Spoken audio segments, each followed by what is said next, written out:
Welcome back, everyone, to another episode of Market Talk. We have my handsome partner here, Jeffrey Kalafut, and we have Joe The Valente Reverend from Jeffrey Califut, I'd like Reverend to Jeffrey add. Kalafut. Newly ordained, huh? Yeah, yeah. And we have Joe Valente from Tabatchouk Law and Robert Snyder from Silex Financial. Gentlemen, it's been a while. Thank you Hey, for joining us. Hey, thanks for having thank us. you. Good morning. All right. Well, let's talk about real estate in the market we're in. I think from the last time we did this call, we thought things were probably going to change a little bit faster than they were, but that is definitely not the case right now. So, um, so Bob, what are we seeing mortgage rate wise, and where do you think we're going? You know what? Rates are mostly in the sevens. I think that we've kind of, I hate to say this out loud, but I think we might have peaked now. I think we are settling down, and the markets are coming into realization that the inflation issues may have peaked, and the economy may be shifting a little bit towards slowing a little bit, and therefore we may have peaked out on rates. I don't expect us to drop quickly, but I wouldn't be surprised if we hung around here for a little bit and then later this year start to see some slightly lower rates. So maybe possibly September. September, October. I might be October, November. Yeah, I Yeah, think so. and I think it might not be till later in the year. And when I say slightly, right, I think we're not seeing fives for a while. Yeah, I would agree with that. Yeah. It's unfortunate. I thought we were going to have a couple more rate drops this year, but things aren't looking up for that. So hopefully we see something sooner than later. But But I gotta say that's not really the issue these days. It's, yeah, rates is all that's going to happen if we get lower rates is there'll be more buyers. yep, yep, yeah. I mean, it's great. We just put one of my clients, we just put an offer in on a house. They had 27 offers, and we were number 6, so we didn't get it, but it went well over asking for sure. The rates aren't having any impact on the sale price right now. I mean, the sales price in our area are going through the roof again. Yeah. So I can only imagine if we have that half a point, 1 point drop in rates, Mhm. how crazy it's going to get. I just put an offer on a house in Mount Olive Township for a client of mine, listed at 690.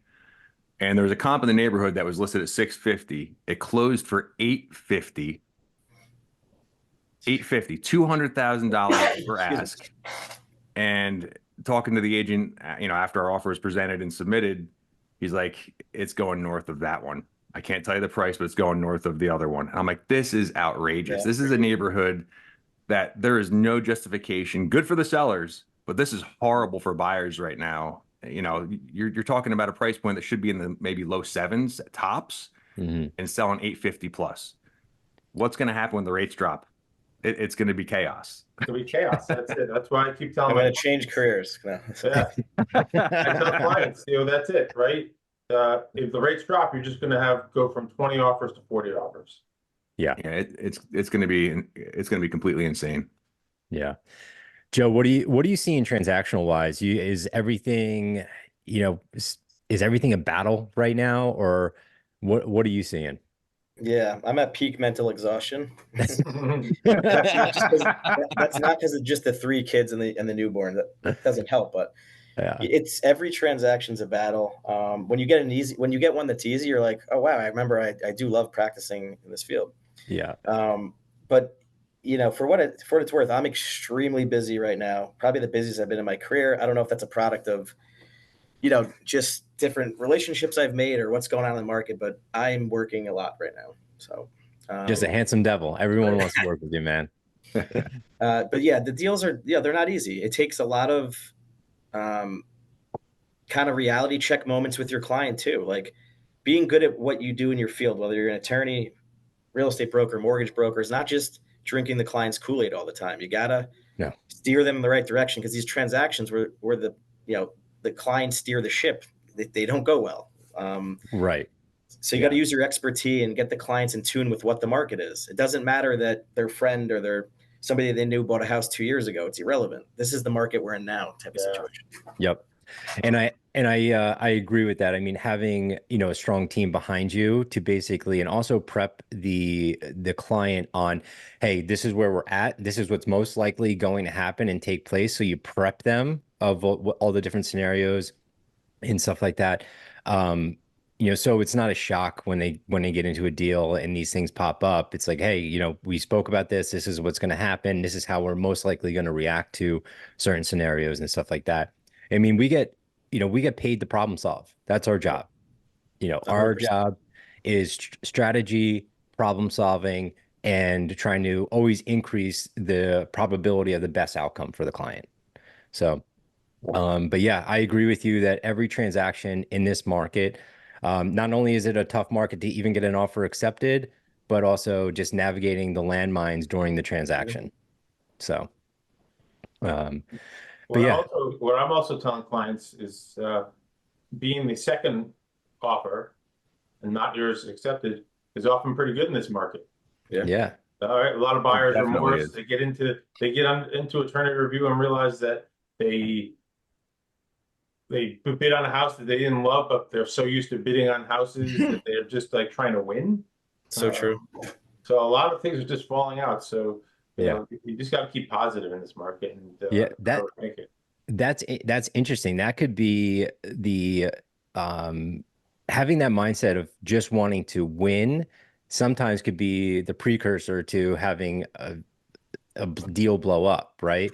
Because it's like after they come to the realization, like, hey, did we buy this house because we wanted this house, or we just wanted to win and we got tired of losing?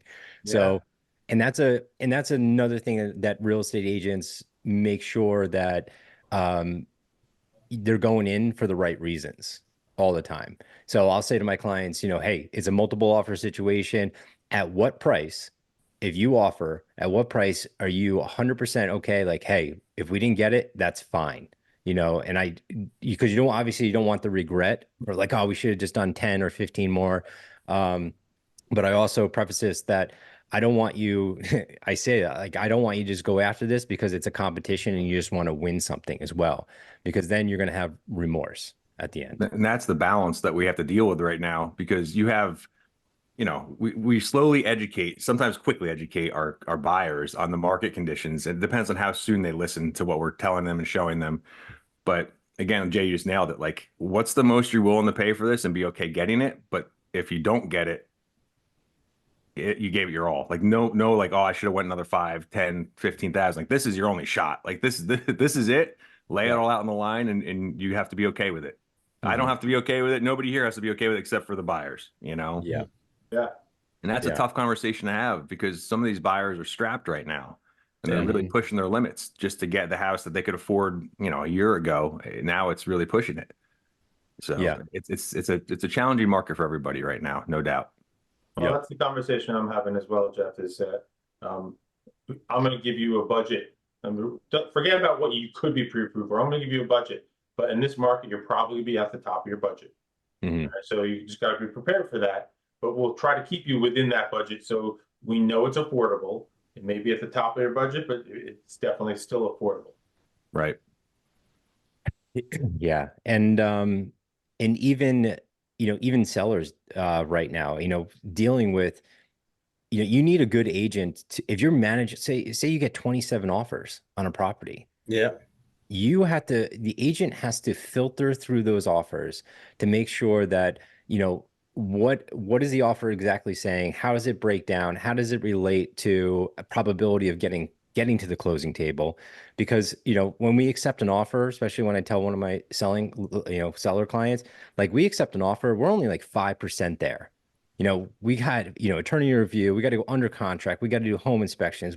Depending on if there's appraisal gap, there's so many different little levels to the transaction that I say, hey, this is a good offer. Here are the terms, here's everything, but we're only 5% here, 5% there to the closing table. We got a lot of, we got a journey to go.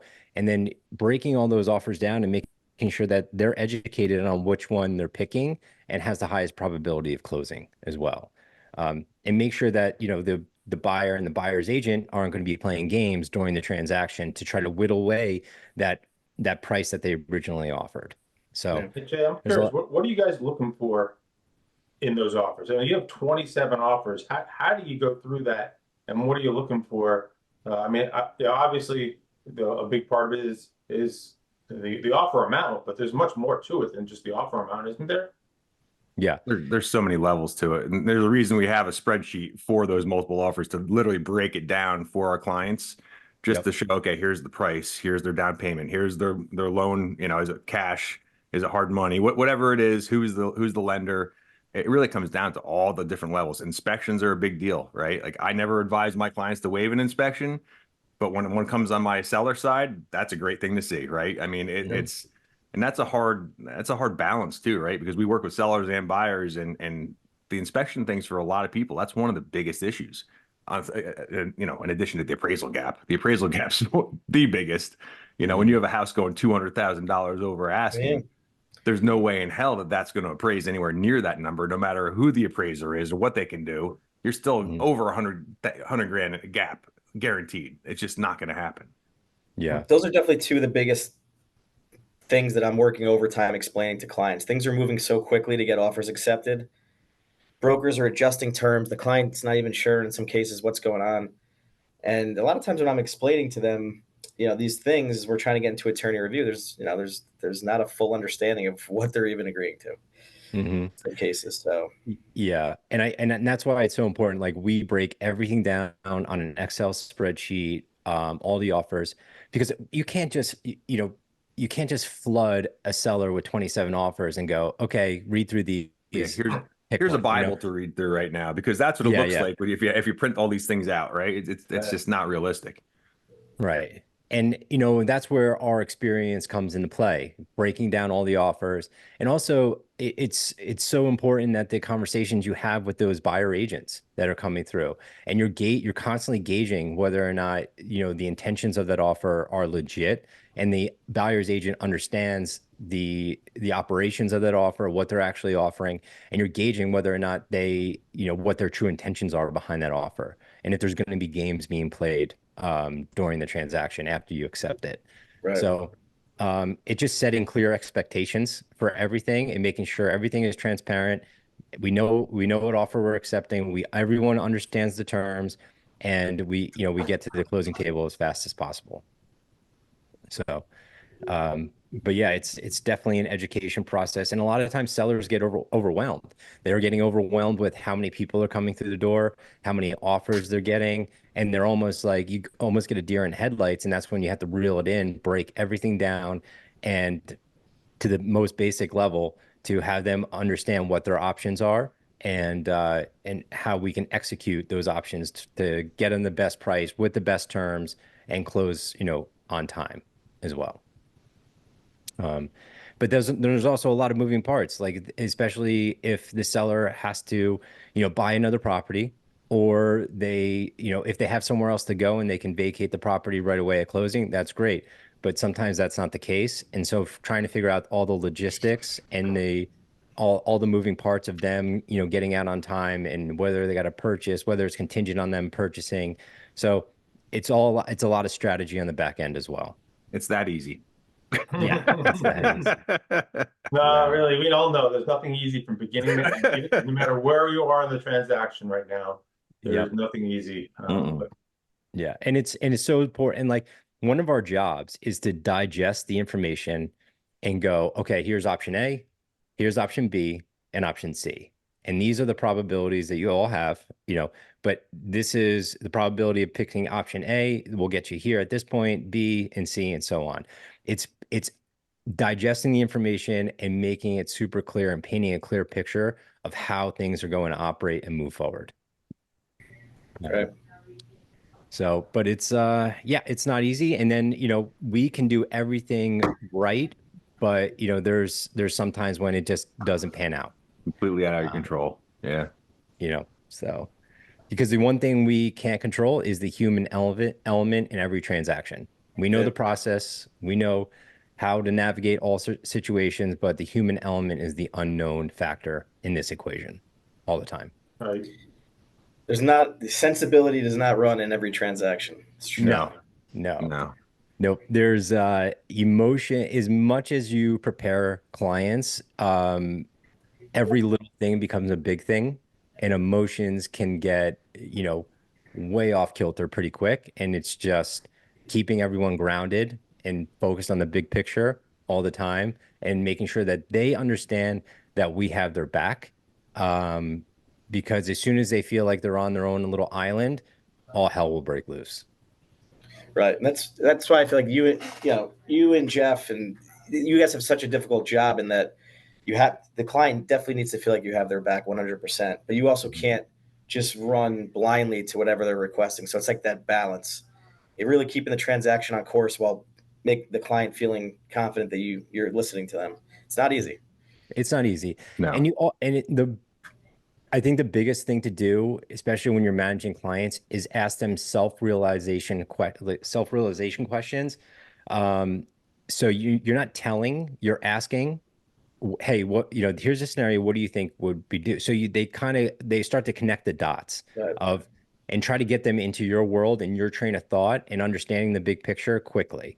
And that's why we really strongly try to educate our clients at the highest level, because so they become as versed in real estate as we are.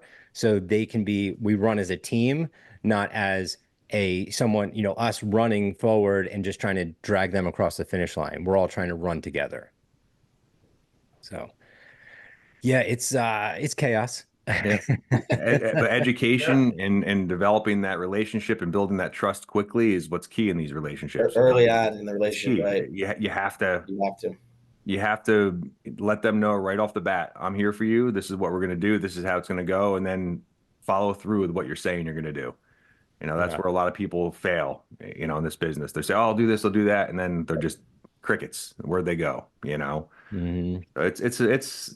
It's not easy right now to navigate this market. No, And the ironic thing is, like, Jay and I, we talk to our colleagues down like in Florida right now, where inventory is popping like crazy. There's, people are going in under ask and they're giving deadlines on when they offer, if you don't respond by 5 o'clock tonight, we're withdrawing our offer. I mean, they're two different worlds right now. So this is very unique to this especially this North Jersey area that we work in. It's pretty crazy. Yeah. Also shows how important it is to have good people you're working with. People who are full-time agents, attorneys, or full-time real estate attorneys, good counsel who you can trust and understand that they're working with you and not just a part-timer. Yeah, absolutely.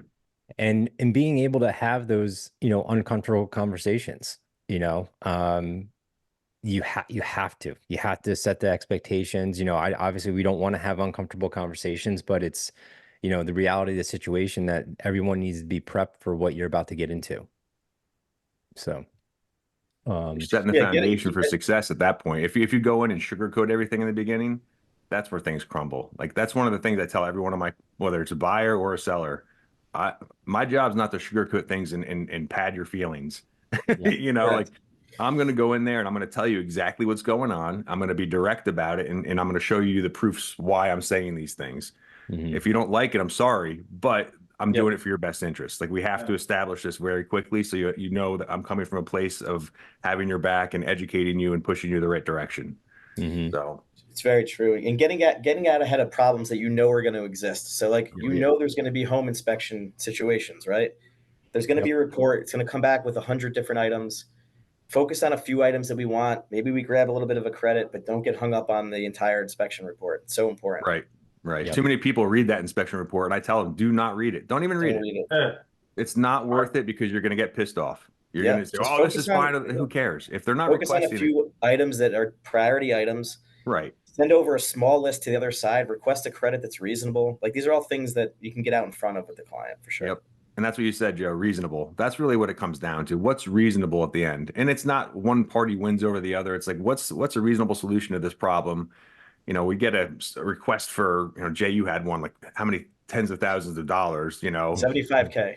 Right. $75,000 credit repair. Like that's insanity. But that's an example where the agent on the other side, and probably no fault to him or her, but like, they were away for a little bit, didn't have a chance to consult with the buyer, they just come up with this list of things. The attorney sends it out, and it's like, holy shit, are you kidding me? Like, This this is stupid. Like, do you really want this house? it's a perfect example though of not having like as tight of a group of people working with you as you should, right? When everybody's in lockstep, it's like, okay, we got this inspection report. Let's get on a call. Let's get a plan to convey a request over, not send over Right. every item in the report and ask for 200K. That's not a good plan.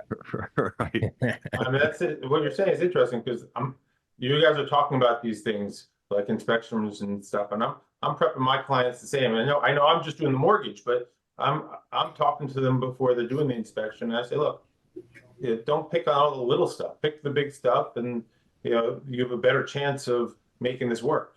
But Yeah. so if we're all having these conversations, it does make it a lot easier for everyone. Absolutely. Yeah. Teamwork makes the dream work. That's it. That's it. It's like a well-oiled machine helps a very difficult transaction at least be manageable. That's the Right. goal. Right. Yep. Yeah. Yeah, it's a crazy market, still a crazy market. It's going to be a crazy market for a while. I don't see it for, changing. And if the interest rates do change, it's going to be even crazier. Yeah, and if anybody listening or watching needs to sell their house, call us because there is no inventory still. Even though we're in the spring market right now, it's slim pickings, and you can get top dollar for your house. Yep. Yeah, one of us right there. Tell them go to Florida.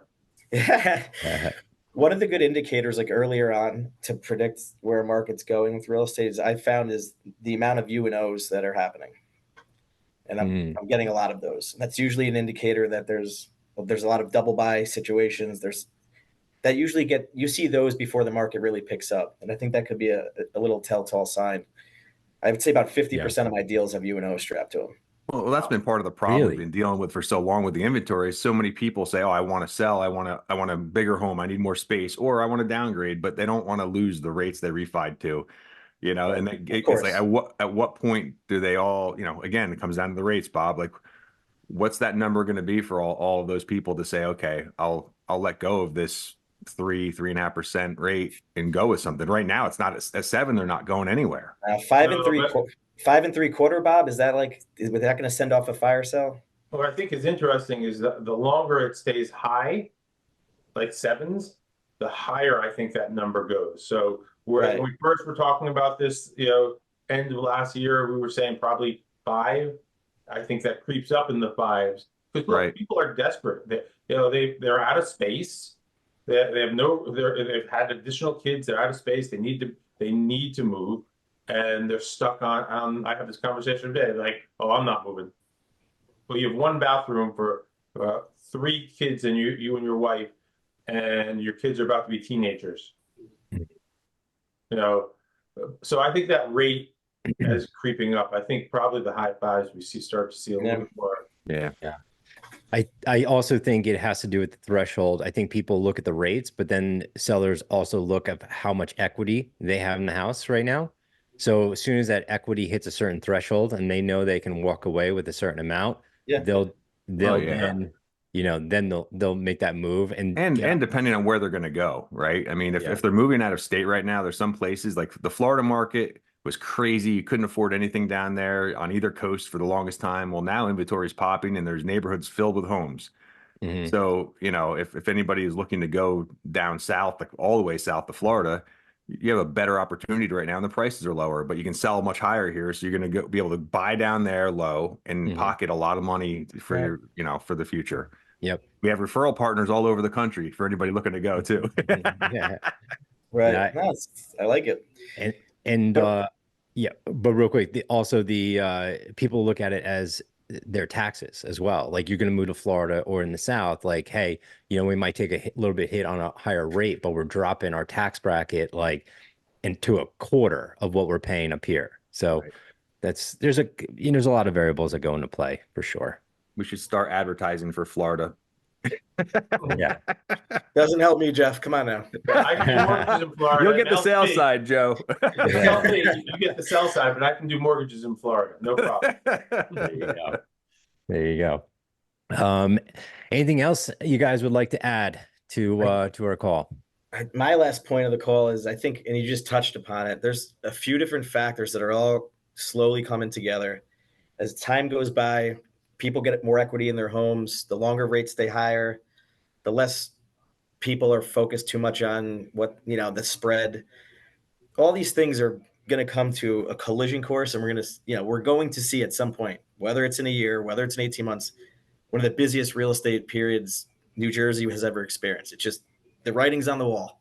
Yeah. It's just a matter of when, because all these factors are creeping up a little bit more, right? You have more people with kids, you outgrow your home, like you're hanging on by a thread, like all these things matter. They really do. They do. And I think it's a powder keg, just keeps building. Tell your significant others that you're going to be working like 80 hours a week when that happens. It's coming. It's gonna happen. You're right. So sounds good. Well, gentlemen, thank you for joining us as always. Appreciate your insight. Good to see you guys. And we'll definitely look forward to the next one. All right, gentlemen. See you. Take care. Have a good one. Take care, guys.